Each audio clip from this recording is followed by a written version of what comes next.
මට news alert එක එනවා අවුරුදු 16 ළමයි දෙන්නෙක් වේයන්ගොඩදී ගිලිලා මැරිලා ගියා.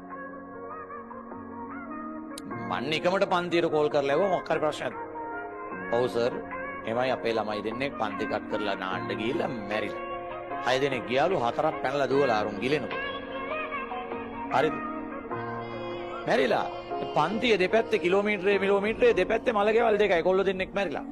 එකෙක් නිට්ටඹුවේ අනිත් එක්කෙනා වේයන්ගොඩ.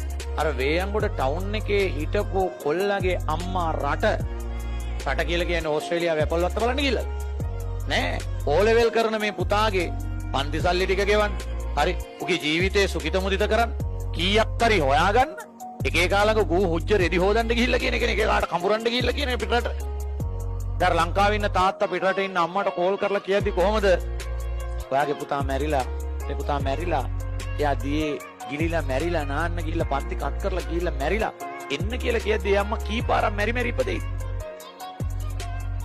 ඒක දිහා ගන්න පව් කරන්න එපා. විදවන්න වෙනවා. මොකද්ද කරපු පව්? පන්ති යනවා කියලා.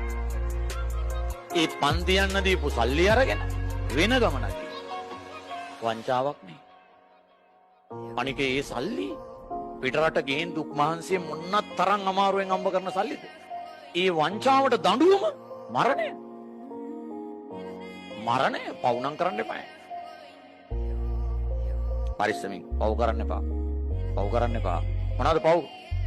ගෙදර ඉඳලා උදේ ආව වෙලේ ඉඳලා හවස යනකම් කරපු කියපු දේවල්, ආපු ගියපු තැන්, කාපු බීපු දේවල්, කාපු SMS, ඔන්ලයින් හිටපු ඒවා, WhatsApp, message call අරක මේක හැම සිද්ධියම ගෙදර ගිහින් A to Z අකුරක් නෑර කියන්න බැයි නම් බැරි කොටසක් තියෙනවා ඒක වෙන් කරලා ගන්න පව්.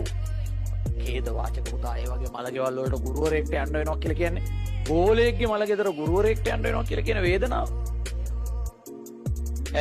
සමහරවිට අපේ හිතාගෙන ඉන්නේ අපේ මිනිහ උස්සන් යයි උන් කියලා.